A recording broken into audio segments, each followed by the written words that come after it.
you're executive producing Magic City, an American fantasy, a documentary on the legendary Magic City in Atlanta. Big shout out to Magic himself. You got Shaq, Drake, 2 Chainz, and many more featured. Like, what made you want to be a part of just bringing this story to life and to fruition? One, because what I noticed about like the South and like making music and come from the South is that all the other regions like New York and LA, they all have had the opportunity to show what their culture is, and the world knows what LA culture is. The world knows what New York culture is. When it comes to the South, people don't actually take our culture as serious as they take the rest of, like, if you talk about gangs in LA, it's just automatically talked about. It's because it's part of the culture from the city, right? If you talk about Atlanta, the strip club is part of Atlanta. Yeah. You know what I mean? It's just what it is. And I just wanted to make sure, like, as the older I get and just me just continue to keep trying to put it down for my city, that people got to understand that, like, regardless of what you think about the strip club, this is a factor in the city. People go there for the wings, people go there for the music, people go there for the girls, but people go there for, the camaraderie and just conversation, watching the games, whatever it is, it's still a place that, like I said, it's like Studio 54. And like when I watch things like Studio 54, they talking about how much drugs was being done inside the bathroom and people, horses in there and all kind of crazy shit. It was a strip club without even being a strip club. We don't even have, it was a strip club without even being a strip club. Yeah. We don't, it ain't that type of shit going on in Magic. Right. You know what I mean? It's a lot more positive than what people think. Yeah. And I just feel like the right light hadn't been shined on it. So I wanted to try to do that. This Magic City documentary is kind of like, well, I remember the first time I went to Atlanta and I had my certain thoughts of what an Atlanta strip club was. And yeah, it was ass and food and all that type of stuff, but it's like, it was almost like the country club. Sound crazy. Acid food That was crazy. That sounds kind of crazy word. Not to some people, but I was like, what? But in the same sense, like, it almost looked like for affluent young, black people, it was sort of in some ways like the country club. It's like, this is where people connect. This is where people do business. Like, yeah, there's dancing and all this craziness going along, but like, I've seen artists bring their music to a DJ that were nobody, and all of a sudden they out of here because of that specific, environment. Now, both of y'all, in the 2000s, the strip club culture being as prominent as it was in the prime of y'all careers, was there, and I'm talking to Rudy and Mello here, was there any sort of specific guidelines to keep it, on the I up and up? I played with some of the worst teams, not as far as talent. Okay. As far as narrative. All right. What?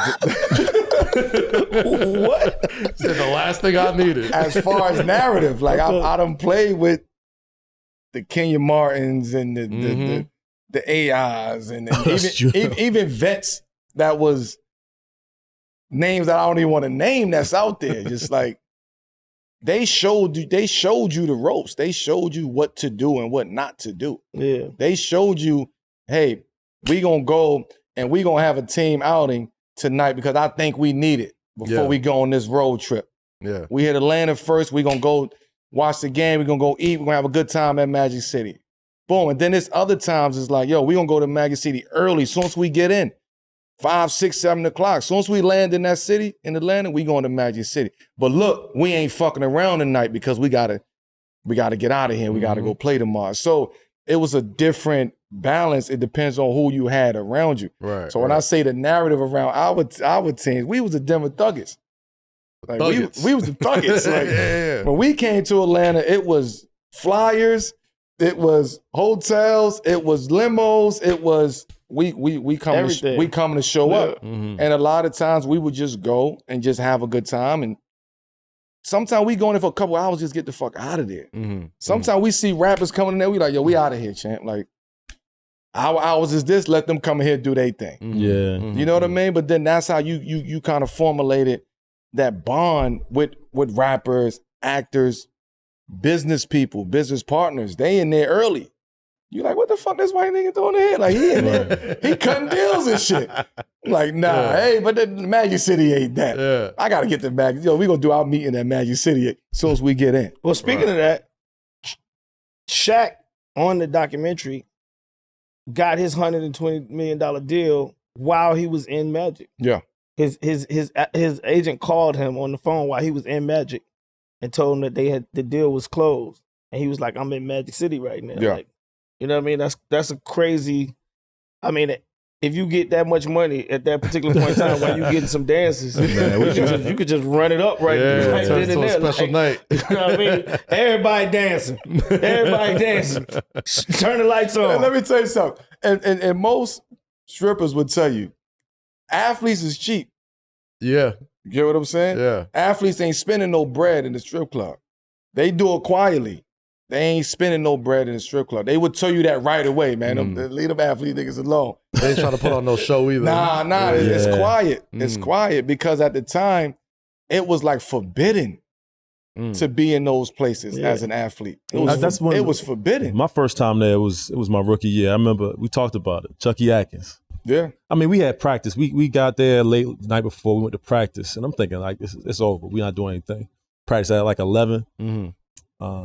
Of course, you know how coaches are, the corny ones. Like, all right, we're in the city. Everybody be safe. I'm like, man, I'm from Baltimore. Like, don't talk to me about what I'm supposed to do. I know what I'm supposed to do. So as soon as he was done talking, Chucky Atkins said, fuck all that. We going to Magic.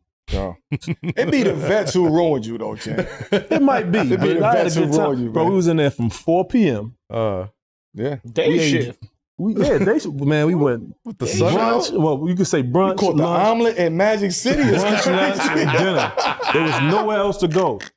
That's when Buy You a Drink came out. Oh, man. Bro, I might have heard that song about T-Pain. 20 different times, bro.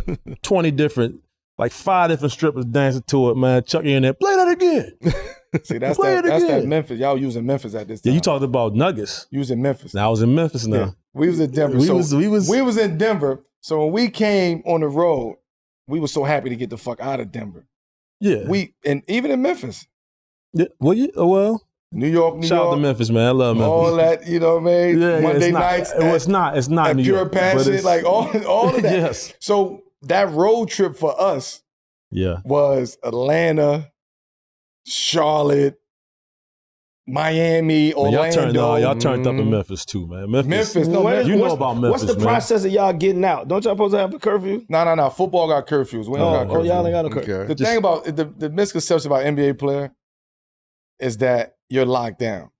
You got 2 hours of practice, 3 hours of practice in the morning. The rest of your day is free. Oh, wow. You really on your own. You whatever your responsibility is, that's on you. Yeah, but that's up to you to I'm gonna show up, how I'm gonna show up, what I'm gonna look like. That's all on you. Oh, okay. You know what I'm So saying? we utilize, and I'm glad that you were able to tell this story about Magic City in the sense, but we utilize those moments to go to places like that. And it was at times it was very respectful though. It was times where we would go and be like, yo, we don't want no girls. Like there's no girls around us. Like we coming in here, we chilling, we bonding.